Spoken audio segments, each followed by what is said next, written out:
Cek, cek, cek.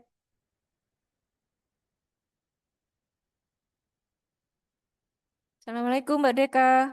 Apakah mendengar suara saya? Mbak Reva? Mbak Deka?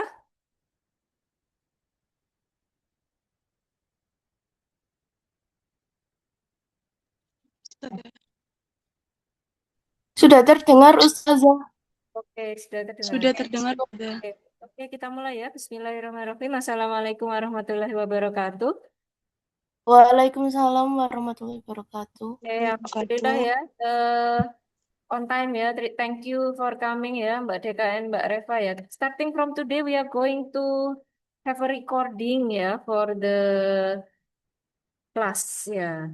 Okay, maybe because I only have 40 minutes, yeah, because it is free Zoom for recording. So I will have 40 minutes and then end the Zoom and then we start again at 8, 40 minutes again, 40 minutes again gitu. Ya karena gratisan ya, jadinya cuma 40 menit ya. Oke, today I have IAD ya, IAD presentation ya. We are going to talk about makhluk hidup ya. Let me have a share screen. Okay, can you see my screen? Yes. Ya, okay, good. Okay, today we are going to start with makhluk hidup ya. Apa sih yang dimaksud dengan makhluk hidup?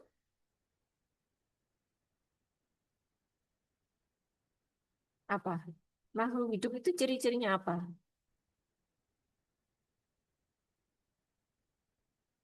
Ayo apa?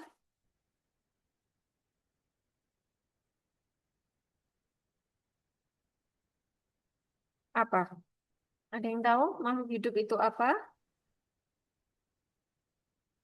Ya, Mbak Reva?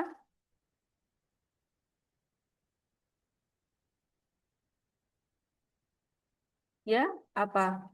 Makhluk hidup.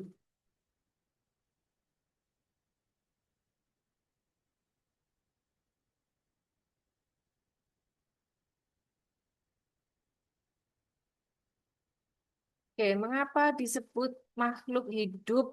Ya, buah yang sudah dipetik, daun yang gugur, apakah termasuk makhluk hidup atau bukan? Buah yang sudah dipetik tuh, buah-buahan. Apakah buah-buahan itu termasuk makhluk hidup ketika sudah dipetik? Gimana? Ya, Mbak Deka?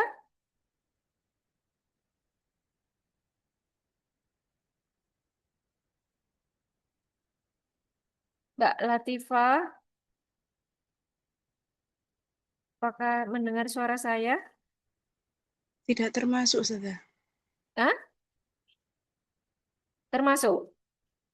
Termasuk apa enggak? Tidak ter Tidak termasuk. Ya, kenapa kok tidak termasuk?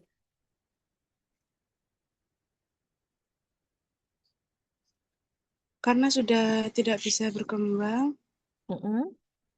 kan makhluk hidup itu membutuhkan nutrisi dan tumbuh tumbuh kembangnya. Oke, benar ya. Jadi tadi apa ciri-ciri makhluk hidup tadi? Apa saja?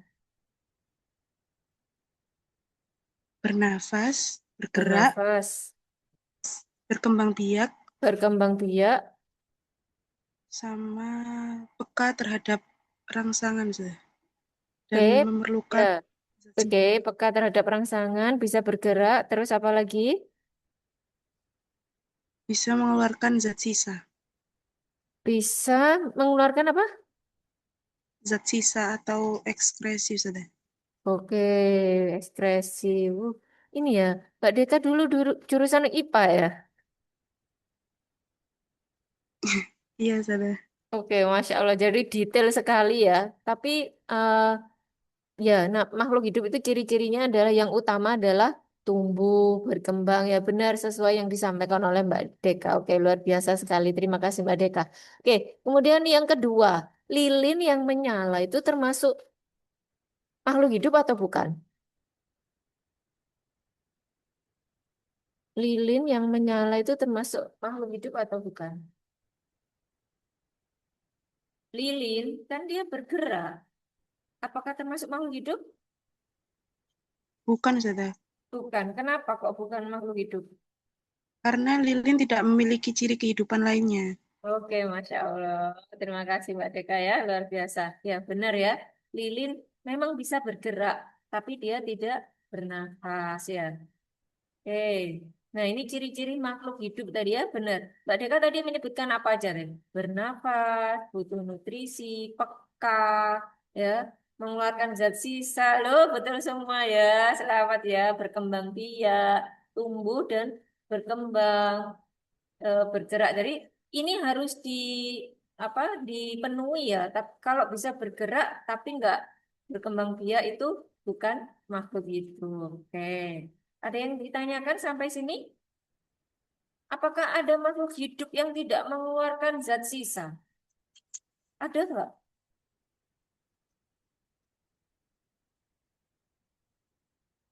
Kira-kira ada nggak makhluk hidup yang tidak mengeluarkan zat sisa?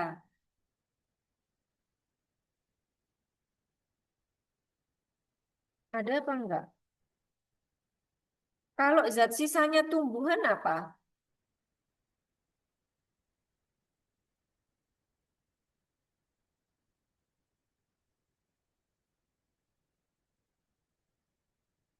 Apa? Ada yang tahu?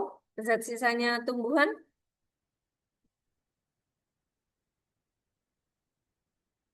Biasanya yang berguguran itu apa? Kan itu sudah mati ya, sisa. Nah, jadi salah satunya itu apa? Yang biasanya Daun, berguguran, apa? Daun, bener Mbak Latifah tuh ya.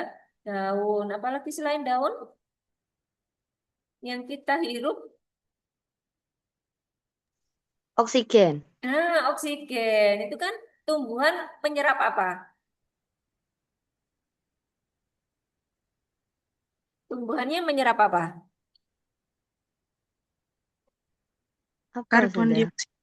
Iya, betul. Tumbuhannya menyerap karbon dioksida terus mengeluarkan oksigen. Nah, sebenarnya kita itu menikmati sisanya tumbuhan ya. Sisa apa zat yang dihasilkan itu namanya apa? Zat yang dihasilkan mungkin. Ya, zat yang dihasilkan. Kenapa? Karena masih bisa bermanfaat. Tetapi meskipun zat sisa itu juga bisa bermanfaat. Contohnya apa? Zat sisa makhluk hidup tapi masih bermanfaat. Ayo, apa? Yang biasanya buat pupuk? Tinja, Nah, jadi kotoran baik dari hewan kotoran. atau manusia. Oke, Ya. luar biasa ya. Terima kasih. Oke, kita lanjutkan. Ya, apa yang membedakan manusia, hewan, dan tumbuhan? Apa kira-kira? Kalau manusia apa, hewan apa, tumbuhan apa? Jadi apa yang membedakan manusia, hewan, dan tumbuhan? Nih, Apa? Ayo. Kalau manusia punya apa? anggota tubuh. Betul, hewan Punya hewan juga, tapi tidak hmm? sempurna. Apa? Hewan juga, tapi tidak sempurna. Oh, Begitu saja. oke, tidak sempurna. Kenapa tidak Maksudnya, sempurna?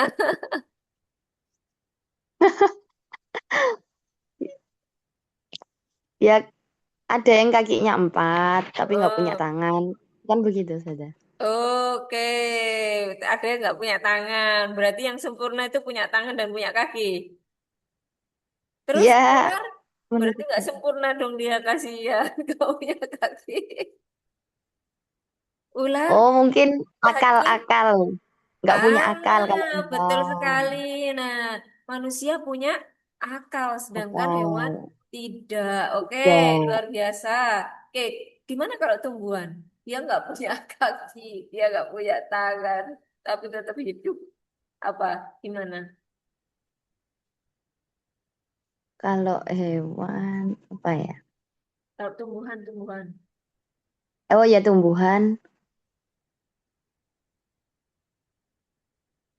Apa ya? Apa ya?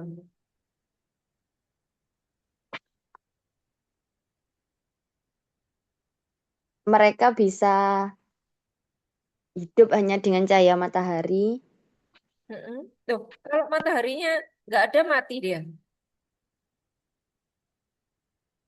Bisa memproduksi makanan sendiri. Oke, terus pinter. Apa lagi? Nggak harus kerja, nggak harus cari mangsa. Bisa kerja. Terus, hewannya kerja apa kalau hewan? Kan cari mangsa saja kalau Ya, hewan. Kalau betul, manusia kan harus betul. kerja. Oke, Tumbuhan terus tuh apa bisa lagi? memproduksi makanannya sendiri. Heeh. Apalagi yang lain teman-teman. Apa lagi? Enak ya jadi tumbuhan ya, Kak perlu kerja ya. Apalagi ada yang mau menambahkan? Apalagi? Terima kasih Mbak Latifah. Apalagi ayo, tumbuhan apalagi selain nggak harus kerja, dia bisa makan. Slow living ya, tumbuhan ya.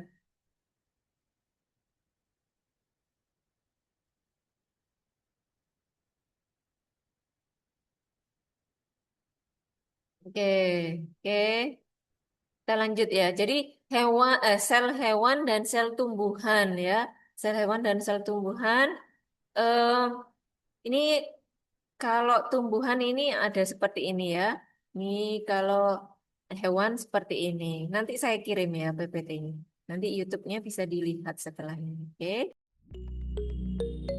Pada hierarki organisasi kehidupan, sel berada di tingkatan struktural terendah yang masih mampu menjalankan semua fungsi kehidupan, berbeda dengan tingkatan molekul.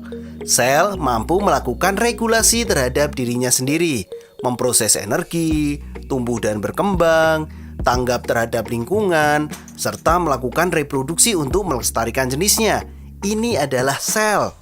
Lalu, apa sebenarnya sel? Simak penjelasan berikut ini.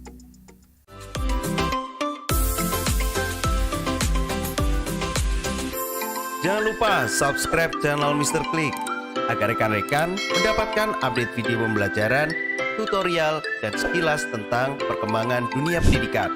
Let's go! Setiap organisme tersusun atas satu dari dua jenis sel yang secara struktural berbeda.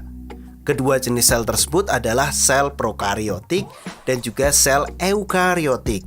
Pada sistem 5 kingdom, kita tahu bahwa ada monera yang isinya adalah bakteri ataupun ganggang biru yang memiliki sel prokariotik.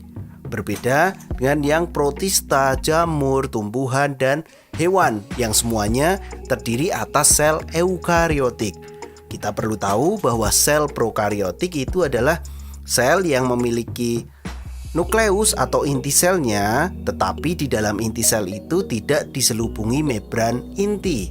Berbeda dengan sel eukariotik. Sel eukariotik ini memiliki inti sel, dan di inti sel itu dibungkus oleh membran inti. Sel pertama kali ditemukan oleh Robert Hooke pada tahun 1665, abad ke-19. Sel dibedakan menjadi 3 bagian utama, yaitu membran sel, nukleus atau inti sel, dan juga sitoplasma. Nah, untuk lebih jelas, kita akan membahas fungsi dan bagian-bagian sel satu persatu. Yang pertama, kita tentu akan membahas membran sel terlebih dahulu. Selaput sel atau membran sel ini merupakan bagian pembungkus sel yang paling luar. Bagian ini berfungsi untuk melakukan pertukaran zat dalam sel, dan tentunya juga melindungi seluruh isi sel atau yang disebut juga dengan protoplasma. Membran sel ini bersifat semi-permeable karena hanya dapat dilalui oleh zat-zat tertentu yang dapat larut secara difusi ataupun osmosis. Itu adalah membran sel. Bagian dari sel yang kedua itu adalah inti sel atau nukleus. Organel ini mengandung sebagian besar materi genetik seperti DNA dan RNA. Fungsi utama dari inti sel itu adalah memimpin kegiatan di dalam sel dengan cara mengatur fungsi gennya. Di dalam inti sel terdapat anak inti sel atau nukleus. yang berfungsi mengatur kinerja inti sel. Nah, bagian yang ketiga, kita tahu bahwa setelah mengenal membran sel, inti sel, ada sitoplasma. Sitoplasma itu merupakan cairan pengisi ruang antar membran sel dan inti sel. Dan di dalam sitoplasma itu terdapat banyak organel sel. Banyak loh ya. Di antaranya kita akan bahas juga. Bagian organel yang ada di sitoplasma yang pertama ada ribosom. Jadi ribosom itu adalah partikel berbentuk bulat yang berfungsi sebagai tempat pembentukan protein. Bagian ini merupakan organel terkecil di dalam sel. Ribosom ini ada dan melekat sepanjang retikulum endoplasma. Dan ada pula yang bebas atau sifatnya kadang disebut juga dengan soliter. Nah, tadi kan menempel nih di retikulum endoplasma. Apa tuh retikulum endoplasma? Retikulum endoplasma itu merupakan organel yang terdiri atas membran-membran yang tersusun paralel. Terdapat dua jenis retikulum endoplasma, sering juga disebut dengan RE. Jadi ada RE kasar ataupun RE halus. Retikulum endoplasma kasar dan juga retikulum endoplasma halus.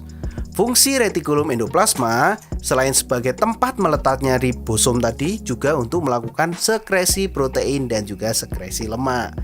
Itu adalah fungsi dari RE. Selanjutnya adalah mitokondria.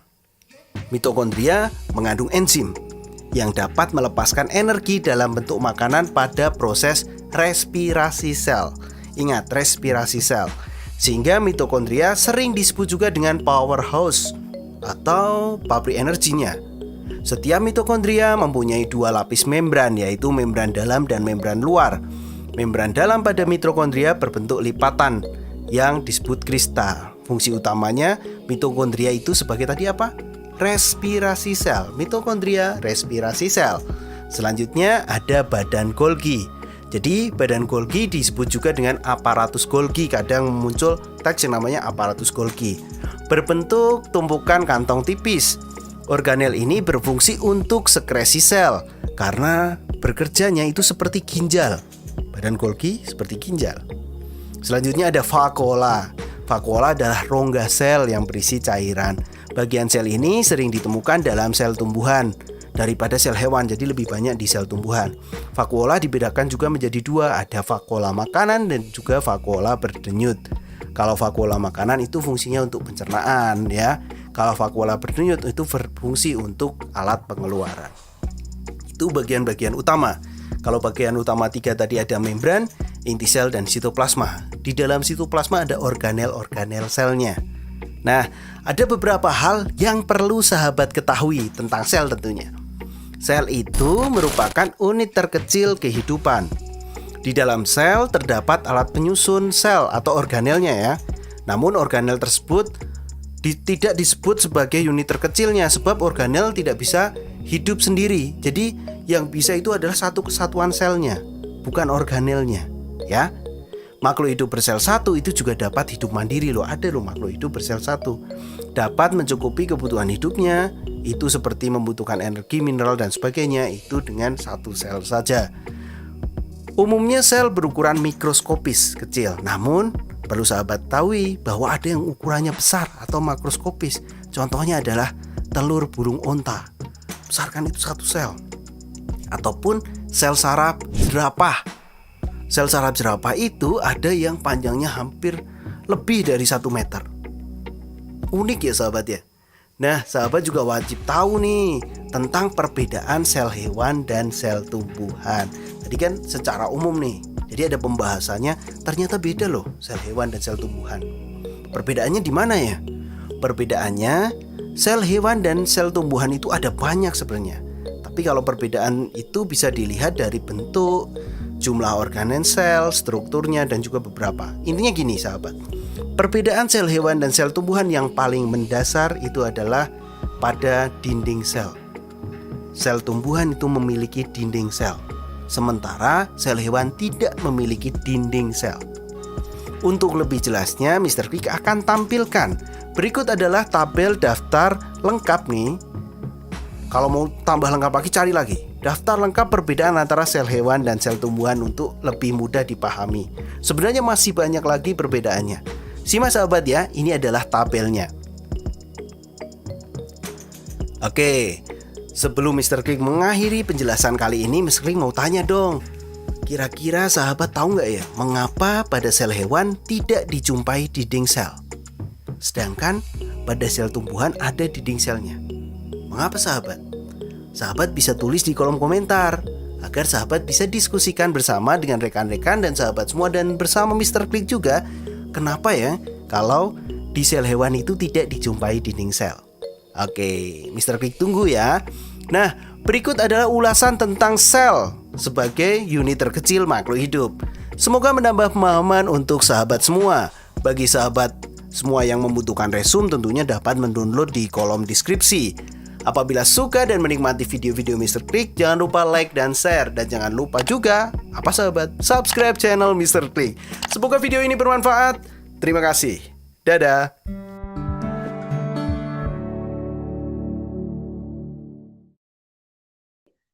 Oke, kita agak cepat, tinggal 10 menit ya. Ya, sistem klasifikasi 6 kingdom ya. Domainnya itu bakteri, ada archaea, ada eukarya ya, protista, fungi ya. Fungi itu jamur-jamuran ya. Tumbuhan itu juga ini. Nah, ini hewan. Jadi mengambil makanan dari lingkungan. Betul sekali katanya Mbak Latifah tadi, kalau tumbuhan itu bisa memproduksi makanannya sendiri, oke. Kalau bakteri dia bersel satu, ini karakteristik. Apakah bakteri termasuk hewan? Tidak ya, bakteri sendiri. Kalau archaea, archaea sendiri. Jadi organisme, tapi dia juga masuk makhluk hidup. Oke. Nah ini untuk spesies.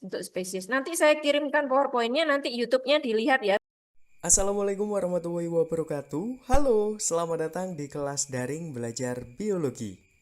Hari ini kita akan belajar tentang klasifikasi makhluk hidup. Kamu pasti pernah pergi ke perpustakaan kan? Ada berapakah jumlah buku di sana? Banyak, sudah pasti. Ada ratusan bahkan ribuan buku bisa kamu temukan di sana.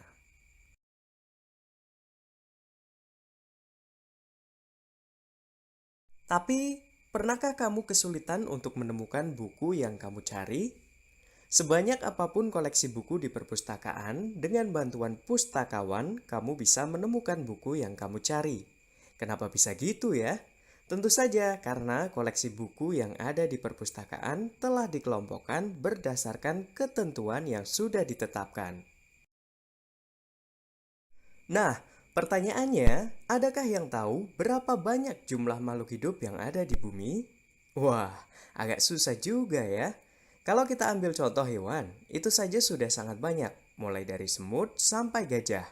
Dari yang ukurannya kecil sampai yang besar, semuanya ada.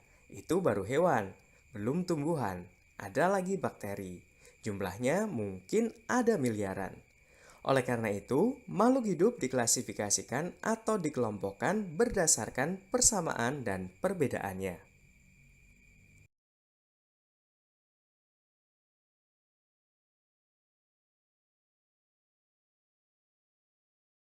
Dalam proses pengelompokan, ada yang dinamakan tingkatan klasifikasi makhluk hidup. Pengelompokan tersebut dilakukan dari tingkat tertinggi sampai tingkatan terendah. Adapun tingkatan tersebut diantaranya adalah dimulai dari tingkat takson tertinggi untuk makhluk hidup, yaitu kingdom. Semua hewan dimasukkan dalam kingdom Animalia, sedangkan semua tumbuhan dikelompokkan dalam kingdom Plantae. Satu tingkat di bawah kingdom ada filum yang digunakan pada hewan, sedangkan tumbuhan disebut sebagai divisi. Tetapi keduanya berada dalam tingkatan yang sama. Apabila ada kelompok makhluk hidup dalam divisi atau filum yang memiliki ciri-ciri yang sama, maka akan dimasukkan dalam satu kelas. Misal, kucing dan kelinci. Mereka memiliki persamaan, yaitu hewan yang menyusui, sehingga dikelompokkan dalam kelas mamalia. Berikutnya ordo. Ordo merupakan takson yang tingkatannya lebih rendah dari kelas. Misalnya, ordo karnivor, yaitu hewan pemakan daging. Di bawahnya ada tingkat famili. Pada tingkatan ini terdapat sebuah kelompok yang berkerabat dan memiliki banyak persamaan ciri. Contohnya, kucing, harimau, dan singa, mereka memiliki kekerabatan yang dekat, sehingga dikelompokkan dalam satu famili yang sama, yaitu Felicidae. Selanjutnya genus, yang terdiri atas satu kata dan huruf pertamanya diawali dengan huruf kapital dan ditulis dengan miring atau di garis bawah. Terakhir, spesies. Tingkatan takson paling rendah dan menjadi satuan dasar klasifikasi. Spesies adalah kelompok makhluk hidup yang bisa melakukan perkawinan antar sesamanya dan akan menghasilkan keturunan yang subur atau fertil.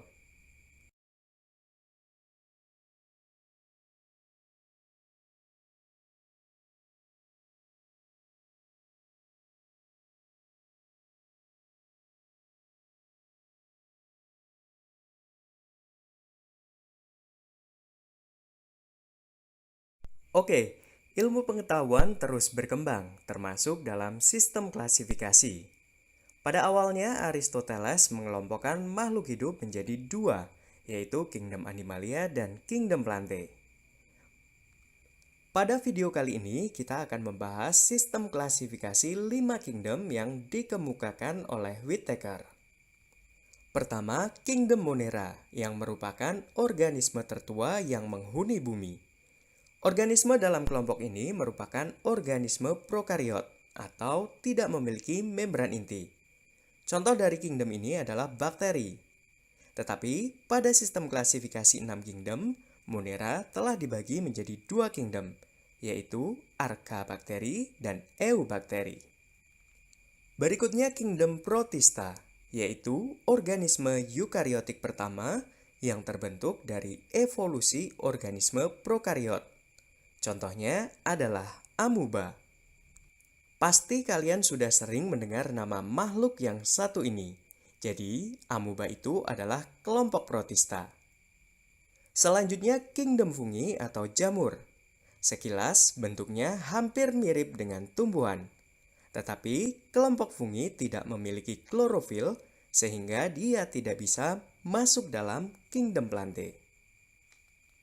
Kingdom Plantae atau yang sering disebut tumbuhan adalah salah satu organisme eukariotik multiseluler yang memiliki klorofil sehingga dapat menghasilkan makanannya melalui proses fotosintesis. Terakhir, Kingdom Animalia atau hewan, yaitu organisme eukariotik dengan sel kompleks atau multiseluler. Berbeda dengan tumbuhan yang memiliki dinding sel, Animalia tidak memilikinya, tetapi lebih banyak mengandung sel otot dan sel saraf sebagai alat untuk mencari makanan.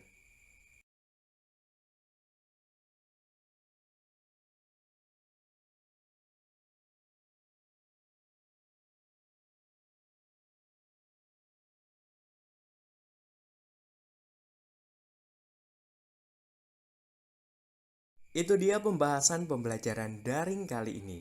Jangan lupa subscribe dan share video ini. Sampai jumpa.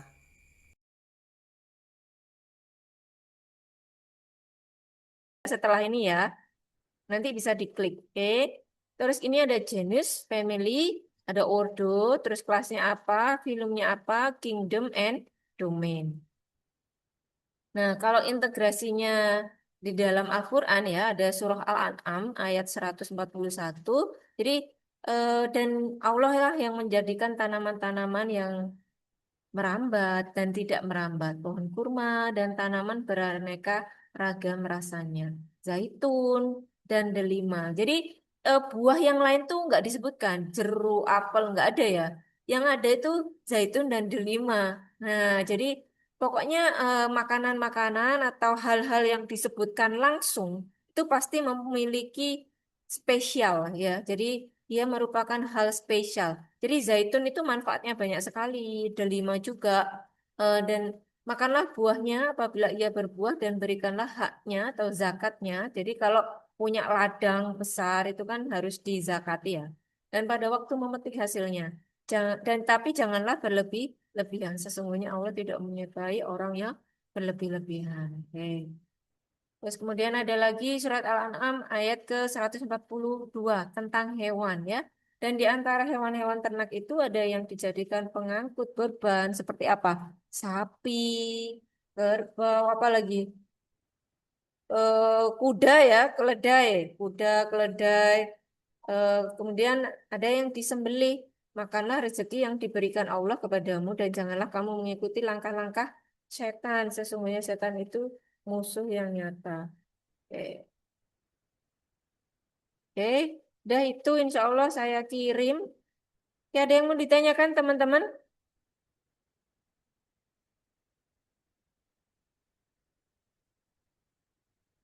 Ada yang mau ditanyakan teman-teman?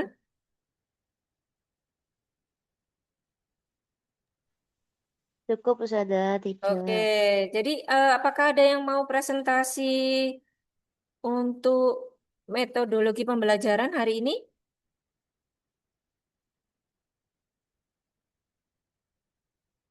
Ini Mbak Deka sudah apa belum ya Mbak Deka kemarin? Belum jadwalnya ya? Belum Ustazah. Belum ya?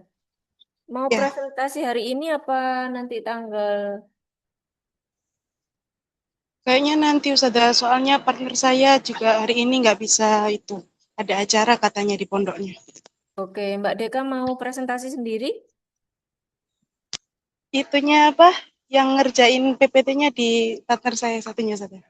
Oh gitu. Oke, kalau Mbak Vita kemarin sudah presentasi apa belum ya? Saya belum ngecek.